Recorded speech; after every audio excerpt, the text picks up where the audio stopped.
Welcome to the party.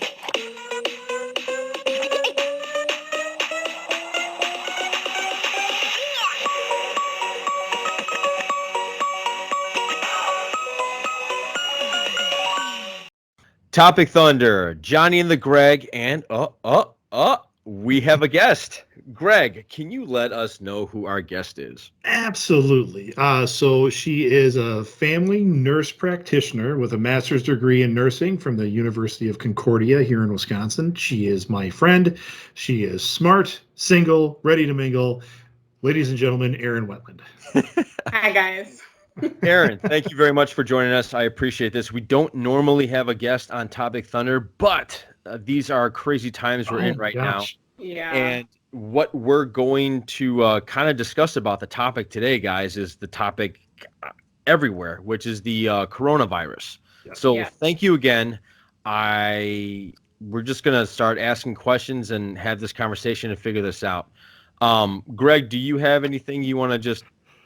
Yeah, I mean, kind of the reason we brought Erin on is John and I actually did record a previous episode on this just about half a week ago, and we kind of realized that we're really not medical professionals, and as much as we can say, don't freak out, do this, don't do this, we started having a conversation. I went, we do know medical professionals that could maybe come on the podcast and talk Why about not?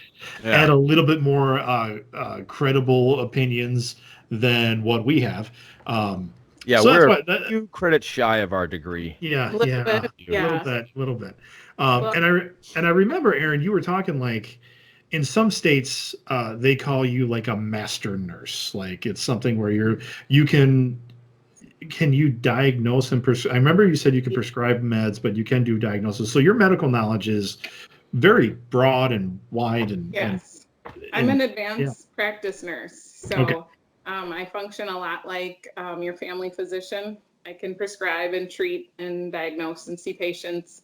In the state of Wisconsin, we have to have a supervising physician, basically someone that we can call in case of an emergency. Other states have different regulations. Some states have independent practice too. So All right. Okay. Cool. Again, thank you for joining. So she's got the knowledge. That's what So I we're wanna good. get We're to. in good company here. So I guess we'll just start off with Erin. What are you? Should I call you Master Erin? How do you want this to work? no. No. Okay. Mistress Erin? Is Mistress Erin? Is that okay? No? Okay. No. My family calls me Dr. Nurse, but you can just call me I Erin. like that. I like Doctor. that. So Erin, what's the word that you're getting from doctors and your hospital? What are they telling you about the coronavirus so far? Well, I work in a little bit more of a different kind of setting. I make house calls. So I see okay. patients in their homes. But there is still a lot of precaution that goes into that because obviously we don't want to bring that into the patient's homes. Basically, there's a lot of things that go around having coronavirus, but there's nothing really to panic about. If you're feeling sick, a lot of times they're not even saying go right to your doctor. They're saying call your doctor. They don't want you bringing that into the clinic where you can possibly infect other people who are there that might be immunocompromised. They want to bring you in a certain way, provide you with a mask so that maybe you don't infect other people while you're there, and do it with a lot of precaution, but nothing really to get too excited about. So you're bringing that up, like the don't freak out kind of thing. And actually, when I thought of you, you had posted on Facebook an article, kind of like a don't freak out. What are like if we're not feeling well? Like what are some of the things? Like you said, call your doctor. But what's some of like the standard precautions or something like that? What should we do to kind of take care of ourselves? Well, honestly, there really is no specific treatment for COVID-19. It's basically supportive care. So there's nothing, you're not going to get prescribed an antiviral, an antibiotic, anything like that. Not even a steroid. They're saying steroids maybe could exacerbate some symptoms. So it's basically supportive care. You're going to take Tylenol to bring down a fever, drink a lot of fluids, get a lot of rest. If your symptoms get more severe, more of the shortness of breath, that's when you're going to want to have more care. 1 in 5 will end up in the hospital with this, and the rest of them basically treated at home. So you say 1 in 5. Is that 1 in 5 of your average healthy American, or is that 1 in 5 if you're compromised, if you're old, if you're young? I mean, what's the numbers on that? Do you know? That's 1 in 5 who are infected with coronavirus. Okay, so it is everybody. Yeah. Okay. Yep. So there's a seriousness to it, obviously, but don't panic. Yeah, and Okay. there's more seriousness to it if you are immunocompromised. Mm-hmm. Can you go a little bit more into immunocompromised? What does that mean? Yeah, the elderly, they just don't have, their immune system is not as robust as it used to be. People who are undergoing cancer treatment or, chemotherapy for other reasons. Some people who have like rheumatoid arthritis, where there's an immune component to their disease, they would be more susceptible to a more severe course of the disease. They're going to have more risks of ending up in the hospital. Really? Do you know why? Do you know why it like? I'm really stupid here, so just help me out. Okay. Their immune system is not like yours or mine. Okay, so it's just a weaker immune system thing. Yes. Okay. What about? They're being given medicines that are like making their immune system weaker, or like the elderly, they just don't have the immune response that they did 40 years ago. I see. Okay. What about people that have? I've heard high blood pressure. Was it true with diabetes or anything of that nature? Or diabetes puts you at a little bit more of a risk, but simply high blood pressure, I would say not. Okay. All right. Sounds good. What about kids? The funny thing is that only 2.1% of people who are getting coronavirus are under the age of 20. Most of them, like 78% of them, are over the age of 30. And then the more critically ill, like 19%, are the ones that are elderly. And that's kind of unusual, isn't it? I mean, I know they usually say, elderly and then kids, but it doesn't seem to really hit the kids so much on this one. It really isn't. And the kids who do get it seem to have a pretty mild course of the disease. Mm-hmm. So, okay, but that doesn't mean that the kids can still carry the disease. I'm sorry, carry the virus and infect the parents, right? I mean, that can still it transfers, right? It just doesn't affect your kids. Yeah. Is that what I'm understanding? Well, and they could have the disease. It just might be a very mild course of the disease. Okay. Maybe just a little fever and some cough, but it seems like kids are coming out unscathed from this. That's great news for parents. I know I'm actually happy about that. Well, and it was interesting. Erin, I don't know if you know this, but in our town, the elementary school, one of my daughter's grades, all these kids, they were spiking fevers, they would get headaches, and it just kind of ran the course through the school. Yeah. And it ended up being they all had, I want to say, influenza C.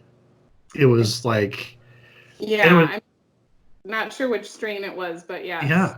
And all of us parents are like, is anybody else's kid, like, they have a headache, they would get a fever of like maybe 100. I mean, it wasn't like a super high fever or anything like that. It was just like a normal. So you have them stay home for a couple of days and then they were fine. But yeah. So it's one of those things that our kids were hardy enough and it ran through the school and yeah. Mm-hmm. Yeah. And here we are a couple of weeks later where it's like school shut down. Right, exactly. because something totally different. Yeah. So I guess what I think a lot of people are panicking about is the fact that stuff is shutting down. I think it's funny, but when I started taking it a little bit more seriously, where Greg and I had the conversation of maybe we should talk to a professional about this, is when Tom Hanks got it. Yeah. Right. I was like John Wick, and I found out my puppy just got murdered. I was like, what? Tom Hanks got it? We're in trouble, Yeah. And then it was really scary because I think that was the Wednesday. Last Wednesday. It was It was Tom Hanks and then the NBA on the same day. Yeah, and all this stuff. Yeah. So we went from our kind of jovial, you'll be fine, wash your hands, to Yeah, maybe we don't want to air that. Maybe we should actually talk to somebody about Right. this. Yeah. So, I guess my follow-up question to that is, do you feel like are we doing this the right way, or is this a straight panic move? I've heard two sides of the story about this, and so if you could just clear that up a little bit, Sure. in your opinion. Yeah, the buying all the toilet paper thing, that's a panic move. I'm just gonna What? put that there. Yeah. You mean I'm But- not supposed to do that? Yeah, I don't think you need all of that. What do you But think caused? What do you think caused that? what do I think caused Like mass the hysteria toilet with- paper. Like I thought water be out, or aspirin, or Yeah. anything that was flu symptoms would be off the shelf. I thought it'd be like that. Yeah, I'm not really sure. I think Okay. people got excited that they weren't going to have enough toilet paper and they were going to be locked in their houses for weeks and weeks. I mean, my theory on that, and again, this is just the theory of what my observation was. There were a couple viral videos that came out of people getting into fistfights over buying like 2 or 3 packs, like mega packs of toilet paper. Yeah. And so people saw that and said, "Oh my gosh, there's going to be a run on toilet paper. Babe, how are we doing on toilet paper? Well, we got a couple rolls. We maybe should go get more." And then people just ran out and started buying it up, and then that just started to build and build and build and Right. build, and now it's off the shelves. Like you can't find Yeah. it. But I do have to say that the shutting things down, that's a whole different matter. Mhm. I don't know if you guys have read the posts that talk about flattening the curve, which Yes. is social distancing. Yeah. Mhm. That's what that's about. The goal is to decrease the exponential growth of the number of patients who are infected at the same time, so that the burden on the healthcare system is not Okay. maxed out within the first 2 weeks. We Okay, that want makes sense. that Okay.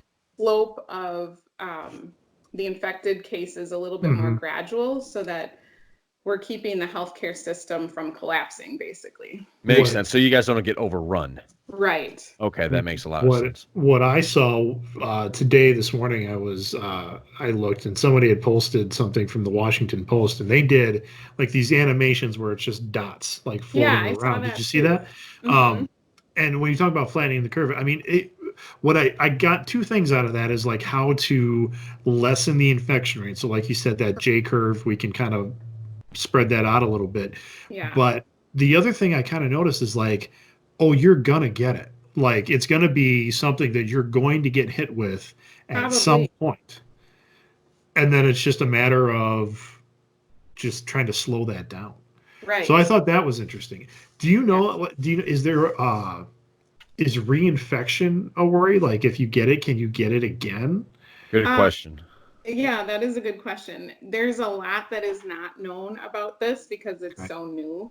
They are saying that reinfection is unlikely, but clinical course of the disease is not fully known. Okay. Okay. What about anybody that's pregnant? That's a good question too. Like I said, there's a whole lot. 1-to-1, Greg. 1-to-1. Yeah. Wait, John, are you pregnant? Yeah. Is there something you need to tell I us? don't think I need to explain this on. No. Oh no, Ursula. No, she's not. She's No, good. I We're meant good. you. I meant Oh you. no, I'm not good. I'm not pregnant. Okay. Well, I don't know. I've been craving gummy bears. I don't know. You have a glow about you. Thank you. He's had that Thank since you. college. That's just his natural. Oh, no. That is also something that they're not quite sure about. They don't think that there is transmission through the placenta and that there is a risk for the baby on the inside. Now, as far as once the baby's born, that's a totally different situation. But as far as in utero transfer of any issues, they don't think it's a problem right now. Okay, cool. That's good to know. But yeah, anybody out there thinking that I'm asking because my wife is pregnant? No, it was just a question I was writing down. What are some? Okay, so I'm going to create a scenario here. What are like some of the best practices you can do if a loved one, like let's say I get it, but Mhm. I don't want to give it to my wife? What does that look like for a quarantine for just me without giving it to my wife? How could somebody go about that? Yeah, you probably should sleep in different rooms. Okay. Is As it far is that as, is it just that simple? Just a room?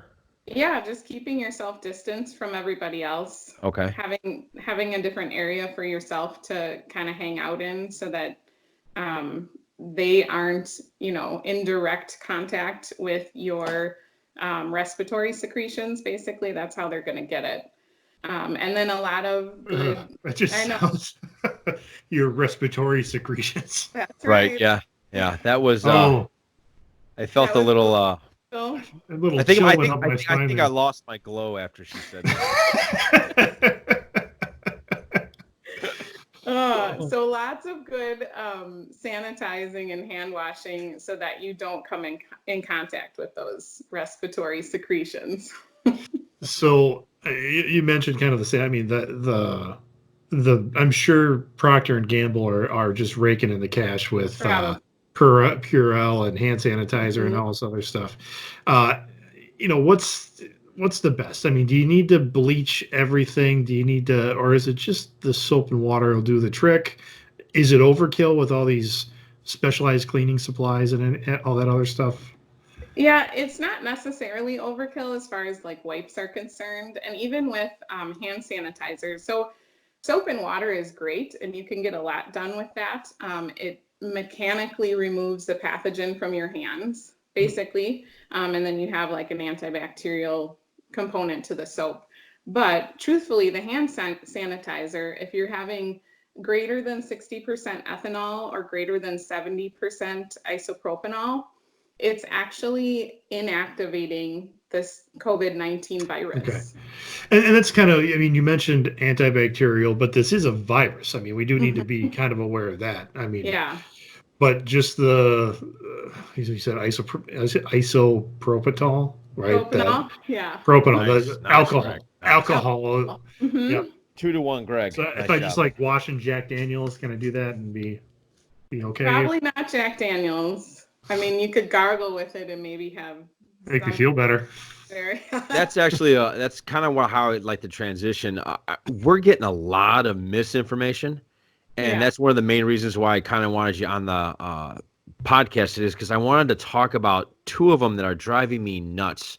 Um, One of them is called the 10-second test, where you hold your breath for 10 seconds, and if you struggle or anything like that, that you might have it. That's no, right? That's a That's a false. no. Okay, If thank you. I thought anybody that. holds their breath for long enough, you're going to have shortness of breath. Right. That's what I figured. Yeah.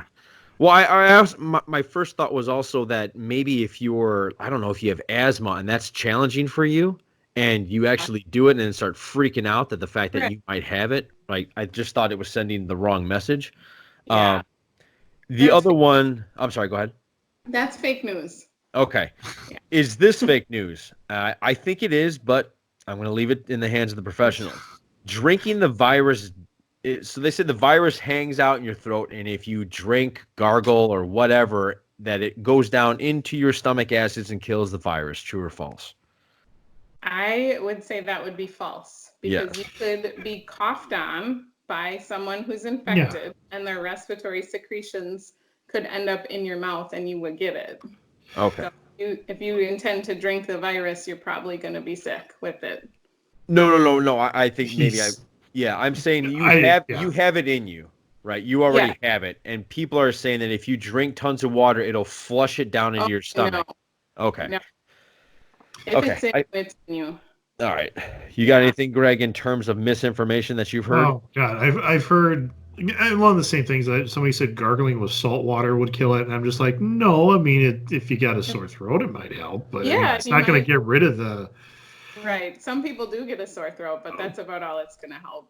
Well, and Yeah. I saw, I mean, to the extreme, and this is where I just found it was like dangerous for people like, well, if you gargle with bleach, and I'm like, you're dumb. I mean, if that's Yeah, don't do that. Don't do if you're that. if you're at that level where you're like, this is going to do it, it's not going to do it. I mean, Yeah. you're going to get injured for sure, but Yeah. oh my gosh. Wow. No, Somebody's there's people have really, said that? I saw a thing, I've Jeez. got teenagers, and so they have Snapchat, TikTok, stuff like that. And I was like, well, I made the jump over to download those this weekend, and one of the first things I saw was like a warning, hey kids, don't gargle with bleach thinking that's going to help you with coronavirus. And I'm like, No. and my first thought was, holy shit, they have to put that on there because Yeah. somebody obviously did it. It's right up there with the don't eat Tide Pods, which means Right. that somebody ate a Tide Pod, and you're like, Exactly. what? I mean, That stuff like happened that. one time, Greg. It was one time. God. I was high and it looked anything. yummy. No, if there was any sort of quick fix like that, they would be distributing that information. Yeah. The CDC would, because we wouldn't want to shut down all of America if there was an easy fix like that. Well, and talking about shutting down America, we're recording this on, was it Sunday the 15th today? And so today at around 2:00, I saw like the state of Illinois is shutting down bars. The state of Wisconsin, did they shut down all of our bars yet? But that would be hard to do in Wisconsin. That would be weird. But we did see before it was a gathering of people of 250 or more, and now it's like gatherings of 50 people or more. All these industries are taking a hit. I think part of it, I mean, we're on the cusp of St. Patrick's Day, which is one of the biggest drinking holidays of the year. So I think that was probably some of the pieces today where Illinois said we're going to shut down bars. It's just people are going to go out anyway. Like they were going to say, screw it, we're going out, which would not help the spread at all. So I think that could be part of the piece. That's just a theory of mine. I don't know. What do you guys think? Yeah, I would agree. Just to try to, I mean, it's going into a holiday week, so right. Yeah. So, Erin, could you go over the difference between, you might want to write this one down if you haven't had, the cold, the flu, allergies, and corona? Like, because I can just see somebody sneezing. Like my wife had a cold this weekend and she went shopping and she sneezed.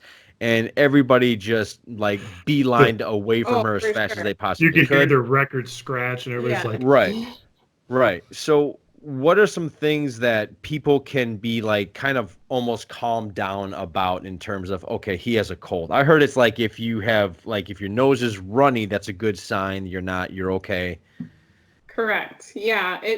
Coronavirus doesn't seem to come with a runny nose, although anything's possible. I mean, some people do have some muscle aches, fatigue, nausea, diarrhea, sore throat with it, but the runny nose, congestion doesn't seem to be part of COVID-19.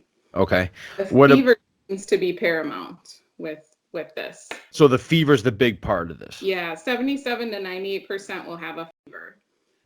Second to that is a dry cough. 46 to 82% will have that.